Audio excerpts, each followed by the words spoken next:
Sainte Thérèse d'Avila, sa vie écrite par elle-même, chapitre 18. Elle traite dans ce chapitre du 4e degré de raison. Elle commence à exposer d'une manière excellente la haute dignité à laquelle le Seigneur élève l'âme en cet état. Cette doctrine est de nature à donner le plus grand courage aux personnes qui s'adonnent à l'oraison pour qu'elles s'efforcent d'arriver à un état si sublime auquel on peut parvenir dès ici-bas, non par nos mérites, mais par la bonté de Dieu. Il faut lire ce chapitre avec attention, car le sujet y est traité d'une manière très élevée et il renferme des points très importants. Daigne le Seigneur m'inspirer les termes dont il faut me servir pour dire quelque chose de la 4e eau qui arrose le jardin. Son secours m'est bien nécessaire. Il l'est plus encore que pour la précédente. Dans celle-ci, l'âme sent qu'elle n'est pas encore entièrement morte. Je puis bien m'exprimer de la sorte, car elle est déjà morte au monde. Mais ainsi que je l'ai dit, elle a assez de connaissances pour comprendre qu'elle est en ce monde. Et pour sentir sa solitude, elle se sert même des sens extérieurs pour donner, au moins par des signes, l'intelligence de ce qu'elle éprouve. Dans toutes les précédentes oraisons et leurs divers modes dont il a été parlé, le jardinier doit travailler un peu. Toutefois, dans ces dernières, le travail est accompagné de tant de gloire et de consolation que l'âme ne voudrait jamais le cesser. Aussi ce qu'elle éprouve est moins pour elle un travail qu'une gloire. Dans l'oraison dont je vais parler, le sentiment cesse, il n'y a que la jouissance. Et encore, on ne comprend pas ce dont on jouit. On comprend que l'on jouit d'un bien où se trouvaient réunis tous les biens.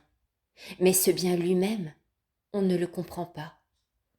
Tous les sens sont si occupés à cette jouissance que nul d'entre eux ne peut s'occuper d'autre chose ni à l'intérieur, ni à l'extérieur.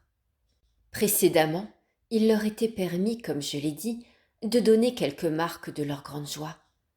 Ici l'âme se trouve au sein d'une jouissance incomparablement supérieure, et cependant elle peut beaucoup moins la faire comprendre. Le corps est sans force, et l'âme n'a aucun pouvoir pour communiquer cette jouissance. Dans ces moments, cette communication serait un grand embarras, un tourment et un trouble pour son repos. J'ajoute même que s'il y a union de toutes les puissances, voudrait-elle alors faire autre chose qu'elle ne le pourrait? Et si elle le pouvait, il n'y aurait plus union. Quant au mode et à la nature de cette oraison qu'on appelle union, je ne saurais les faire comprendre. La théologie mystique l'enseigne, il est vrai, mais les termes dont elle se sert me sont inconnus. Je ne comprends pas ce qu'il faut entendre par intelligence ou esprit, ni comment ils diffèrent de l'âme. Tout cela me semble une même chose. Parfois, cependant, l'âme sort d'elle-même, comme un feu ardent qui est transformé en flamme, et qui parfois grandit avec impétuosité. Alors, cette flamme s'élance très haut au-dessus du feu, mais elle n'est pas pour cela d'une autre nature. C'est toujours la flamme du feu. Vous, mes pères, éclairés comme vous l'êtes, vous le comprendrez facilement. Pour moi, je n'en saurais dire davantage. Ce que je prétends exprimer, c'est ce que l'âme ressent quand elle se trouve dans cette divine union. Ce qu'il faut entendre par union, on ne l'ignore pas, c'est l'état de deux choses qui étaient divisées et n'en font plus qu'une. Ô mon Dieu, quelle bonté est la vôtre! Soyez bénis à jamais. Que toutes les créatures, ô mon Dieu, chantent vos louanges. Votre amour pour nous est tel que nous pouvons parler avec vérité de cette communication que vous avez, même dès cet exil, avec les âmes. S'il s'agit d'âmes vertueuses, c'est déjà une largesse et une malignité extraordinaires, une faveur enfin digne de vous, ô mon Dieu, qui donnez d'une manière conforme à votre nature. Ô libéralité infinie, que vos œuvres sont magnifiques. Elles remplissent d'admiration tout esprit assez dégagé des vanités d'ici-bas pour être tant soit peu accessible à l'intelligence de la vérité.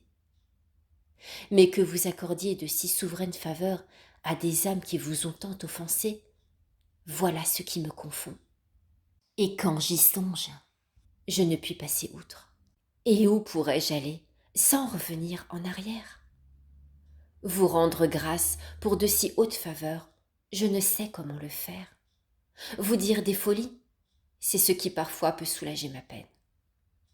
Voici ce qui m'arrive souvent quand je reçois ces faveurs, ou que le Seigneur commence à me les accorder. Car au moment où j'en jouis, l'âme, ainsi que je l'ai dit, n'est capable de rien. Je dis ces paroles. Seigneur, considérez ce que vous faites. N'oubliez pas sitôt mes si graves offenses. Vous les avez oubliées pour m'en accorder le pardon. Mais veuillez, je vous en supplie, vous en souvenir pour modérer la profusion de vos faveurs. Ne répandez pas, ô mon Créateur, une liqueur aussi précieuse dans un vase aussi brisé, d'où vous m'avez déjà vu tant de fois la répandre. Ne déposez pas un si riche trésor dans un cœur qui n'a pas encore renoncé, comme il le devrait, au désir des consolations de la vie présente. Il le dissiperait follement. Comment confiez-vous les fortifications de cette ville et les clés même de la forteresse qui la protège à un gouverneur si lâche, qui dès le premier assaut laissera entrer les ennemis? Que votre amour, ô roi éternel, ne soit pas excessif au point d'exposer des joyaux d'un si haut prix. Il semble, ô mon Dieu, que vous donnez l'occasion d'en faire peu de cas, puisque vous les remettez au pouvoir d'une créature si coupable, si abjecte, si faible, si misérable et si vile. Et alors même que je ne les perdrai pas avec le secours de votre grâce qui doit être puissant pour une âme comme la mienne, je suis incapable d'en faire profiter personne. Enfin, je suis femme et loin d'être bonne, mais l'imperfection même. Il semble que confier des talents à une terre aussi ingrate, ce n'est pas seulement les cacher, mais les enfouir. Vous n'avez pas coutume, Seigneur, d'accorder de telles libéralités et faveurs à une âme, si ce n'est pour qu'elle les fasse tourner au profit d'un grand nombre. Vous le savez, ô mon Dieu. Je vous ai fait souvent cette prière, et je vous l'adresse encore avec toute mon affection et toute l'ardeur de mon cœur. Privez-moi, je le veux bien, du plus grand trésor que l'on puisse posséder ici-bas. Et donnez ces grâces à des âmes qui sauront mieux que moi en profiter et travailler à l'accroissement de votre gloire. Telles sont les paroles ou autres semblables qu'il m'est arrivé de répéter souvent. Je reconnaissais ensuite ma folie et mon peu d'humilité, car le Seigneur sait bien ce qui nous convient. Il voyait que mon âme n'avait aucune force de se sauver si Sa Majesté ne venait à son secours par tant de faveurs. Mon intention est encore de parler des grâces et des effets que cette union laisse dans l'âme, d'exposer ce que l'âme peut par elle-même, ou si elle est capable de quelque chose pour parvenir à un si haut degré. C'est alors qu'arrive parfois l'élévation d'esprit ou l'union à l'amour céleste. Car selon moi, dans l'union même, la simple union est différente de l'élévation d'esprit. Celui qui n'aura pas éprouvé cette dernière faveur s'imaginera qu'il n'y a pas de différence. Mais à mon avis, bien qu'au fond ces deux faveurs soient une même chose, le Seigneur cependant y opère d'une manière différente, car le détachement des créatures est beaucoup plus rapide dans le vol d'esprit. J'ai reconnu clairement que c'est là une faveur spéciale, bien que, je le répète, elle ne soit, ou du moins ne paraisse qu'une seule chose avec l'union. Un feu petit est un feu aussi bien qu'un grand. Or, on voit la différence qu'il y a de l'un à l'autre. Si le feu est petit, il lui faudra beaucoup de temps pour embraser un petit morceau de fer. Mais le feu est-il grand? Le morceau de fer, même plus considérable, ne mettra que très peu de temps pour changer ce semble complètement de nature. Ainsi en est-il, à mon avis, de ces deux sortes de faveurs divines. Celui qui sera arrivé au ravissement, j'en suis sûre, me comprendra bien. S'il n'a pas encore reçu cette grâce, il s'imaginera que je dis une folie. Et cela peut être. En effet, qu'une personne comme moi veuille parler de sujets si relevés et faire comprendre quelque chose de ce dont il semble impossible, faute de termes, de donner la première idée, rien d'étonnant qu'elle dise des folies. J'ai confiance toutefois que le Seigneur m'aidera dans cette entreprise. Il sait bien qu'après l'accomplissement de l'obéissance, je n'ai rien tant à cœur ici que de séduire les âmes par les attraits d'un bien si élevé. D'ailleurs, je ne dirai rien que je ne connaisse par une longue expérience. Ainsi, quand je commençais à parler de cette dernière eau, il me semblait plus impossible de continuer ma tâche que de parler grec. Et de fait, la difficulté n'est pas moindre. Je laisse donc là mon travail et je m'en vais communier. Ô, béni soit le Seigneur, qui vient ainsi au secours des ignorants, ô vertu de l'obéissance, que tu es puissante. Dieu éclaire mon entendement tantôt en me dictant les paroles, tantôt en me montrant la manière de m'exprimer. Sa majesté veut, se semble, comme dans l'oraison précédente, dire elle-même ce que je ne puis ni ne sais dire. Ce que j'avance est l'exacte vérité. Aussi ce qu'il y aura de bon dans cet écrit viendra de lui. Ce qu'il y aura de mauvais viendra évidemment de moi, qui ne suis qu'un océan de misère.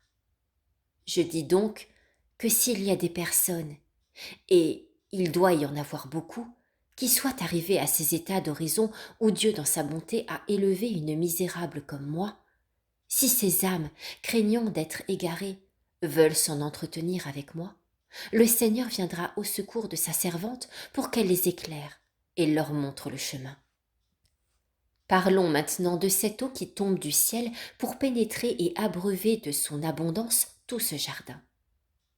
Si le Seigneur ne manquait jamais de la répandre quand elle est nécessaire, on voit de quel repos jouirait le jardinier.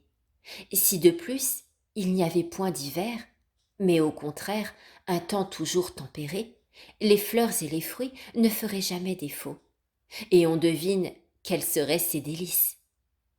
Mais tant que nous serons dans cet exil, cela est impossible. Il faut toujours veiller, et dès qu'une eau vient à manquer, la remplacer par une autre. Cette eau du ciel tombe souvent lorsque le jardinier y pense le moins. Dans les débuts, il est vrai, ce n'est généralement qu'après une longue oraison mentale, car le Seigneur, après avoir conduit de degré en degré ce petit oiseau, le place enfin dans le nid pour qu'il s'y repose. Il l'a vu voltiger pendant longtemps, et s'aider de l'entendement, de la volonté, de toutes ses forces enfin pour chercher son Dieu et lui plaire. Il veut lui donner une récompense même en cette vie. Et quelle récompense magnifique! En un instant, l'âme est dédommagée de tous les travaux d'ici-bas. Tandis qu'elle cherche ainsi son Dieu, elle sent, au milieu des délices les plus profondes et les plus suaves, une défaillance presque complète. C'est une sorte d'évanouissement qui enlève peu à peu la respiration et toutes les forces du corps. Aussi, on ne peut qu'au prix des plus grands efforts faire même le moindre mouvement des mains. Les yeux se ferment sans qu'on le veuille. Si on les tient ouverts, on ne voit presque rien. Si on lit, on ne peut prononcer les lettres, à peine même si on les distingue. On voit bien qu'il y a une lettre, mais comme l'entendement ne prête pas son concours, on est incapable de lire, malgré le désir qu'on pourrait en avoir. On entend ce qui est dit, mais on ne le comprend pas. Ainsi les sens ne servent de rien à l'âme, si ce n'est pour ne pas la laisser tout entière à sa joie. Ce sont pour elle un obstacle plutôt qu'un secours. En vain voudrait-on parler, on ne pourrait former une parole, et si on y arrivait, on n'aurait même pas la force de la prononcer, car toute la force extérieure vient à cesser, mais la force intérieure grandit, et ainsi l'âme peut mieux jouir de sa gloire. La délectation qu'on éprouve à l'extérieur est aussi très grande et très sensible. Cette oraison, quelque longue qu'elle soit, ne cause aucun préjudice à la santé. Du moins, elle ne m'en apportait aucun.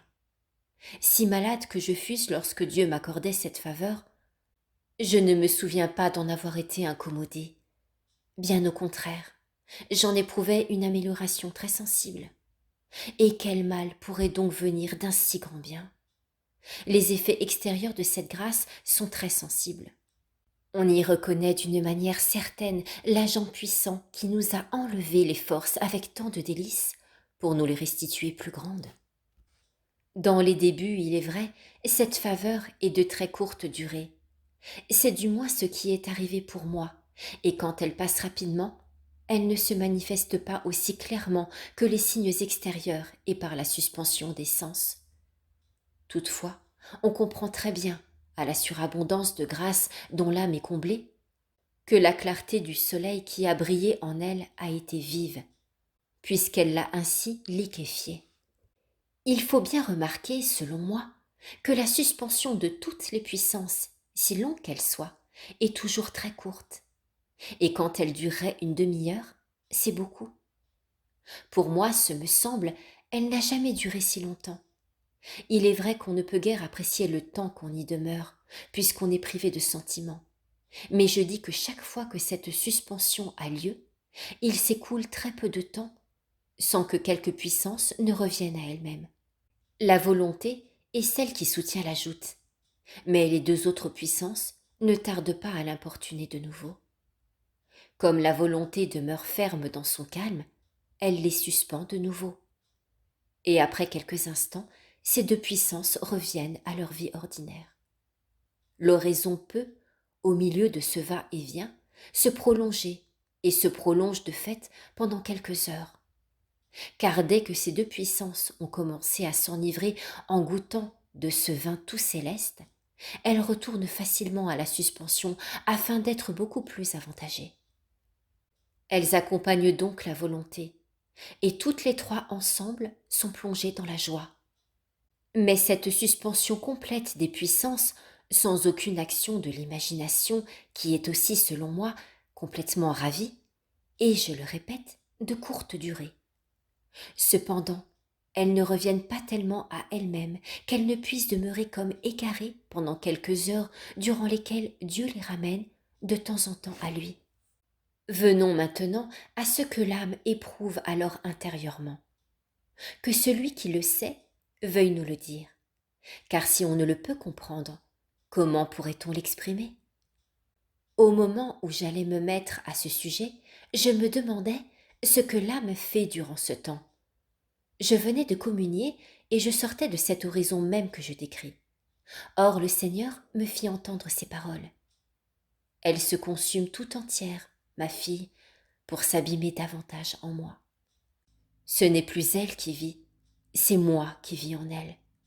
Comme elle ne peut comprendre ce qu'elle entend, c'est ne pas entendre tout en entendant.